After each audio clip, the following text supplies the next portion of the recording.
Success जान के YouTube channel में आपका स्वागत है।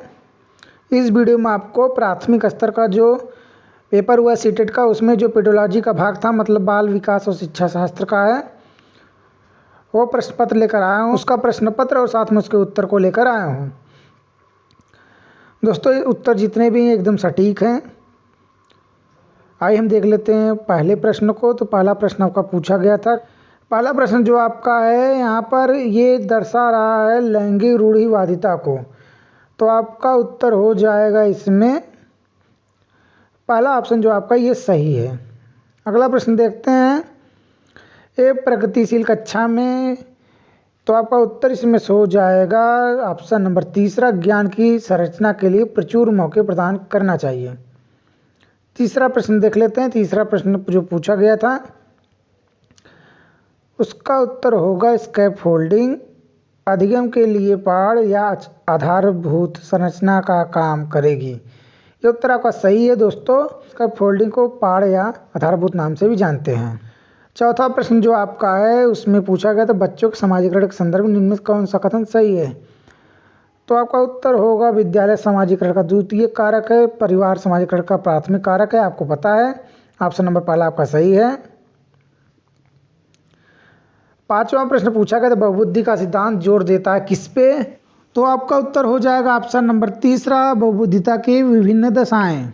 आइए देख लेते हैं अगला प्रश्न। अगला प्रश्न पूछा गया था, लॉरेंस कोहलबर्ग के सिद्धांत के अनुसार किसी कार्य को इसलिए करना चाहिए क्योंकि दूसरे इसे स्वीकृति देते हैं। नैतिक विकास किस चरण को दर्शाता है, तो पता होना चाहिए आपका उत्तर हो जाएगा इसमें से ऑप्शन नंबर दूसरा, प्रथागत अवस्था।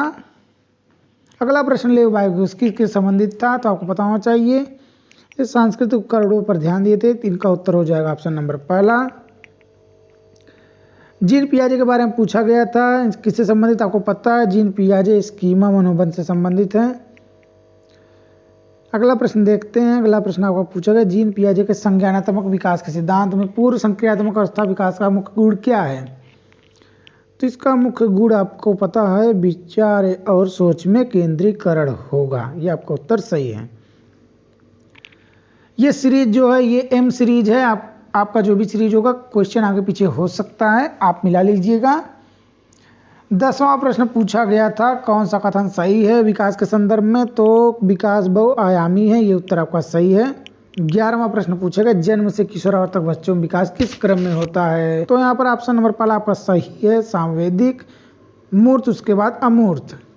12वां प्रश्न देख लेते हैं, एक प्रगतिशील कक्षा में व्यक्तिगत विभिन्नताओं को किस प्रकार देखा जाना चाहिए। तो आपको पता है, व्यक्तिगत विभिन्नताओं को आप अध्यापन अधिगम प्रक्रिया मतलब अधिगम सामग्री के रूप में देख सकते हैं। आपका ऑप्शन नंबर 4 जो है वह सही है। 13वां प्रश्न पूछा गया था, एक समावेशी कक्षा के बारे में। उत्तर आपका होगा, हर बच्चे के सामर्थ्य को अधिकतम करने के लिए अवसर प्रदान करें। आपका उत्तर सही है, ऑप्शन नंबर चौथा। अगला प्रश्न देख लेते हैं, दिव्यांगजन अधिकार अधिनियम 2016 के अनुसार निम्न से किस शब्दावली का प्रयोग उपयुक्त है। तो बताया गया विकलांगता के स्थान पर आप दिव्यांगता उपयोग करिए, ये ज़्यादा सटीक होता है, ये सही शब्द भी है। तो ऑप्शन नंबर तीसरा आपका सही है। 15वें प्रश्न में पूछा गया था, अधिगम कठिनाइयों से जूझते छात्रों की जरूरतों को संबोधित करने के लिए एक अध्यापक को क्या नहीं करना चाहिए। तो इसका उत्तर होगा, व्यक्तिगत शैक्षिक योजना नहीं बनानी चाहिए। यही उत्तर आपका सही है, ऑप्शन नंबर तीसरा।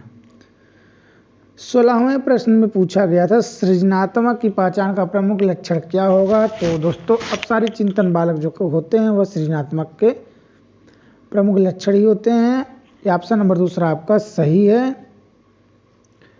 17वां प्रश्न जो पूछा गया था, विविध पृष्ठभूमियों के अधिगमकर्ताओं को संबोधित करने हेतु एक अध्यापक को विभिन्न विन्यासों से उदाहरण लेना चाहिए। ऑप्शन नंबर दूसरा आपका सही है। 118वां प्रश्न देख लीजिए, पूछा गया था, समस्या समाधान क्षमताओं को किस प्रकार सुसाध्य किया जा सकता। इसमें से आपका उत्तर हो जाए दोस्तों ऑप्शन नंबर तीसरा जो सही है, समरूपों के इस्तेमाल को बढ़ावा देकर। आपका उत्तर सही है। 19वां प्रश्न जो आपका है उसमें पूछा गया था, अधिगम की अप्रेरणा को किस प्रकार कायम रखा जा सकता है। तो इसमें आपका उत्तर हो जाएगा दोस्तों, प्रवृत्ता अभिमुखी लक्षणों पर जोर देकर। आपका उत्तर ये सही, ऑप्शन नंबर 2। 20वां शर्मिंदगी शिक्षा में क्या प्रभाव देता है, संज्ञान पर क्या प्रभाव पड़ता है इसका, तो ये नकारात्मक प्रभाव देता है। तो आपका उत्तर ऑप्शन नंबर 2 सही है। अध्यापन अधिगम का सबसे प्रभावशाली माध्यम कौन सा है? संकल्पनाओं के बीच संबंध खोजना। 22वां प्रश्न पूछा गया था, एक अध्यापिका को दिए गए किसी कार्यकलाप में छात्रों को विभिन्न त्रुटियों का विश्लेषण करना चाहिए, क्योंकि? इसमें आपका उत्तर हो जाएगा ऑप्शन नंबर जो आपका है दूसरा, त्रुटियों की समझ अध्यापन अधिगम प्रक्रिया के लिए अर्थपूर्ण होता है। 23वां प्रश्न आपका, बच्चों को सीखने में कठिनाई होती है जब विषय वस्तु को अलग अलग टुकड़ों में प्रस्तुत की जाए तब बच्चों को सीखने में कठिनाई होती है। इसका उत्तर ये ऑप्शन नंबर पहला सही है। अधिगम की सर्वोत्तम अवस्था कौन सी है? तो आपका उत्तर होगा संतुलित उत्तेजना हो और कोई भय न हो। यही आपका सर्वोत्तम अवस्था है। ऑप्शन नंबर तीसरा इसका सही है 24वें प्रश्न का। 25वें प्रश्न का उत्तर क्या होगा? अधिगम का संरचनात्मक विचार व सुझाव देता है। ज्ञान की संरचना बच्चे सक्रिय भूमिका निभाते हैं। उत्तर आपका तीसरा सही है। 26वें प्रश्न में पूछा गया था, अधिगम के लिए निम्न कौन सी धारणा उपयुक्त है? तो इसका उत्तर होगा दोस्तों योग्यता सुधार। उत्तर पहला आपका सही है 26वें प्रश्न का। 27वें प्रश्न पूछा गया था, निम्न में से कौन सी परिपाटी विद्यार्थियों में संकलनात्मक समझ में बढ़ोतरी करने में सहायक है? तो आपका उत्तर इसमें हो जाएगा अन्वेषण एवं संवाद, ऑप्शन नंबर चौथा। 28वां प्रश्न देख लेते हैं। एक कार्य के दौरान सायना स्वयं से बात कर रही है कि वह कार्य किस प्रकार प्रकृति कर सकती है। लेव वाइगोस्की के भाषा चिंतन सोच के बारे में दिए गए विचारों के अनुसार इस तरह का व्यक्तिगत वाक्य क्या कहलाता है? तो उत्तर आपका होगा जो ऑप्शन दूसरा है स्वनियमन। आइए देख लेते हैं 29वां प्रश्न। 29वां प्रश्न जो पूछा गया था, मूल्यांकन पद्धतियों का लक्ष्य होना चाहिए, तो क्या होना चाहिए?